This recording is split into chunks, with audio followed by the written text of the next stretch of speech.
Hello. My stomach growled at the same time as that hello. Very much a synchronicity.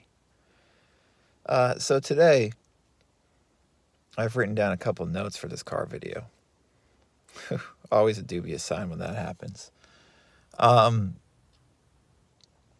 those of you who are relatively new here, I've been saying it a lot recently. I've said it for years. The stuff I talk about often starts where most people end when it comes to the subjects I cover, meaning spirituality, stress management, and particularly these law of assumption, law of attraction, manifesting ideas, concepts. The truth that most people don't want to hear, and honestly, I used to think, relatively speaking, more people did want to hear it than I do now.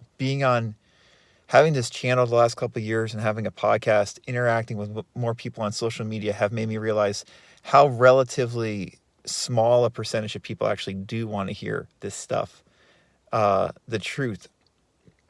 A relatively small percentage of people want to hear the truth of the matter, which is that as wonderful as these great law of assumption, law of attraction, manifesting ideas are, and as far as I'm concerned, they're all the same thing. As great as they are, they have to be integrated into our lives in a personalized, individual way. I used to think more people wanted to hear that truth. I now realize that they don't. This law of attraction, law of assumption stuff has become an opiate for the masses. If it wasn't always that way, I'd say more so now for sure, since it's been marketed as such. It used to be much more of a religious Christian themed thing, and generally speaking, the New Thought movement became more of a commercialized thing. I don't know, maybe 50 years ago or something like that. But these days, I mean, it's just, it's big business to be into manifesting. And the first thing I got to tell you in this video is manifesting isn't a business. It's not, it doesn't work like that. And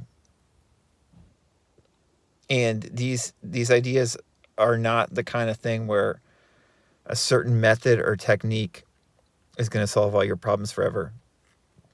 Because, as I always like to say, the technique is actually you. And you have to solve your own issues. The method or technique can't do that for you. And most people speaking about this stuff and marketing it, guys, very important. They're marketing it on a mass, influencer level on YouTube or in books or in courses or whatever, are trying to present you cookie cutter, one size fits all type of solutions that just are not going to work for you. It doesn't mean that some of the advice they share is not great. Some of it is. But you still have to take that advice and some of the wonderful techniques that they share and make it your own. And that's the difficult part. That's what me as a coach and as a counselor and as a writer like to do with people on an individual level, is make it so, okay, we've got all these great tools. Now, how do we ground ourselves enough to actually utilize some of them? Because once we know about some of these tools, it's not that hard to understand them on an intellectual level. It's about grounding ourselves and feeling okay enough with who we are to actually start using a few of them. And we only need to use a few of them. You only need to use a couple tools. If you're using more than a couple manifesting tools consistently, you're probably using too many. You can only use one if you want. You just got to find that one or two or three that actually move the needle for you. And I've talked about this, constantly since I started making more YouTube videos on this subject a couple years ago. But most people don't want to hear it. Because what I'm talking about is not this one size fits all, anybody can do it solution. What I'm telling you is you got to look at you. And the irony is, if you look at you, this is the real irony, the paradox. If you look at you more honestly, more earnestly, genuinely, you realize you're okay. With or without the technique. With or without your 3D changing in some spectacular way. You're all right in the moment. And that, in an interesting way, seems to be what people really don't want to acknowledge. That you're okay right now. So there's all the marketing stuff, and people not wanting to admit that the techniques aren't going to have to work are not going to work as cleanly, right, and as fluidly or as quickly usually as these teachers and influencers and marketing people make it seem. There's that aspect, and where it's like you're going to have to integrate stuff into your life to make it so that you're able to utilize it and see your 3D change, in the way you want. And that's usually a gradual, often, rather slow process with ups and downs. There's that aspect, right, that we have to actually acknowledge and then start implementing. And then there's the cooler acknowledgement we have to make, which is, even if my life did not change,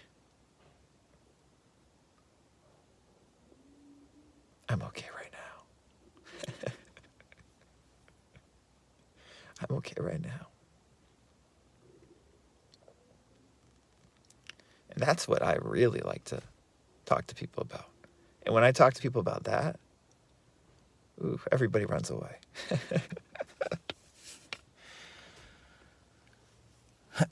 People can't handle that. Of course, some people can, but most people cannot. And I've done that for a long time. But what surprises me is that more people can't handle when you tell them, listen, a technique is not going to solve all your problems. Robotic affirmations or SATs or journaling is not going to solve all your problems. It's not. You got to personalize it more, go within, get deeper within yourself to see some of your external issues change. Right? And then you can utilize SATs or robotic affirming or journaling or whatever in a more effective way when you've personalized that implementation, integrated it into your life, and then your 3D will start to change more consistently.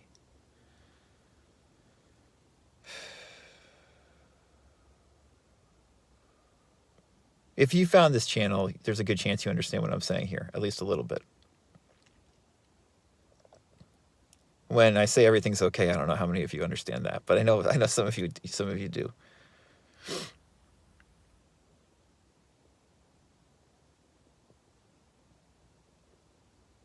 So, yeah, the note I made, and I rarely make notes with car videos,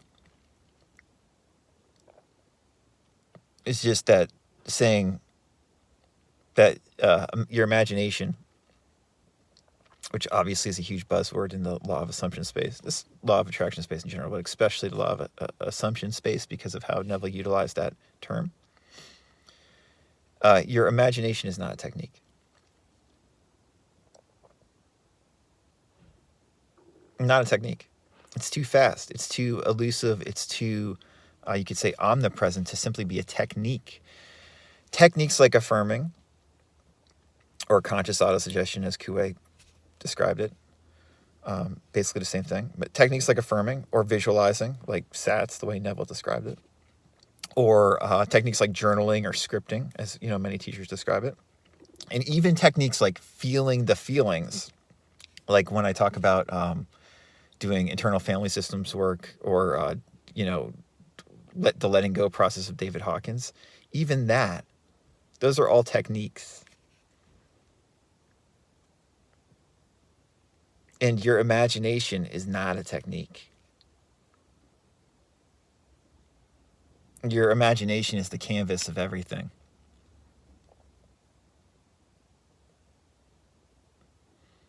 And, that's one reason I think that Neville said, like, your imagination is God. God is your imagination. And he said a lot of stuff, especially later on, that I don't necessarily agree with in regards to what your imagination was. He seemed to conflate God and the imagination a little bit too much. But Coué, Emile Coué, who talked about it much more soberly, he basically said this too. And Coué, quite frankly, I think he was such a great teacher and such a great hypnotist that he could get people to believe that conscious autosuggestion, that method, that technique, could harness the imagination. But as well as he showed people how to do that, and as successful as he was, which is a lot more successful than pretty much all the popular LOA teachers that came after him, the method in and of itself was not enough. And we see that, how that bore out in history. I mean, Coué is not very well known these days, and the conscious autosuggestion affirmation technique that he taught doesn't work that well for many people because they don't understand well enough that it's not about affirming something 20 times before bed and 20 times in the morning. It's about your imagination. And that's what all this stuff is pointing at. And that's what Coué pointed at better than anybody. But even his technique isn't enough unless you integrate it. I'm going to read a little bit from Self-Mastery Through Conscious Autosuggestion by Emile Coué, which, if you guys don't know, is the best book ever written about the law of attraction, in my opinion. Usually people look at this stuff and they inadvertently, we try to do stuff in the 3D. We try to change our life in the 3D. And we use our willpower to do it. And Coué said it doesn't work well. Our willpower is a force, but it has to be aligned with our imagination. Listen to what he says here. He says, I do not say that your will is not a power. On the contrary, it is a great force, but it almost always turns against you. Your state of mind must be, I desire to do or to have such and such a thing, and I am about to do or to have it. If you make no will efforts, you will succeed. That short passage describes how our imagination works. Again, he's basically saying your state of mind, meaning your imagination, imaginatively, in order for your willpower to work with you and not against you, generally speaking, big picture, your state of mind must be, I desire to do or to have such and such a thing, and I am about to do or to have it. If you do that, if you make no effort, if you don't consciously try using willpower, but just imaginatively have that as your state of mind and believe it, you will succeed. That's what Coué is saying. That is, again, most of this advice in a nutshell. He goes on to write in this passage here, Coué said, now then, we who are so proud of our willpower, we who think that we act voluntarily, we are, in reality, only poor puppets directed by our imagination, which holds the reins. We cease to be puppets only after we have learned to consciously direct our imagination. So that means we must learn to consciously direct our imagination. That's the work. And to do that, your imagination is not a technique. Just, people say all the time, I read comments like, oh, just change your imagination. That's the whole work. If it was easy to just change your imagination, like a lot of these teachers say, then everybody would be happy. It don't work like that. This is serious work you have to integrate. And if you integrate it, you start to appreciate it more, and your life starts to get better, and you start to appreciate the moment more. And we can come back to this point again of like, you realize I'm okay right now.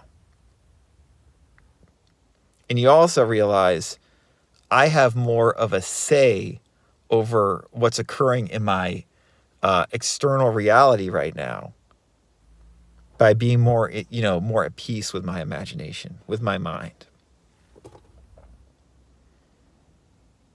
Our state of mind must be, I desire to do or to have such and such a thing, and I am about to do or to have it. What a profound line from Coué. So I hope this was helpful. As always, understand that really you are okay right now. And that your life, whether you believe it is so or not, is one where you can become more at peace with it. And actually, in many ways, see your life improve externally by being more at peace with it. So that's what this work is about. This is deep work. If you'd like my help, you can contact me at radicalcounselor.com.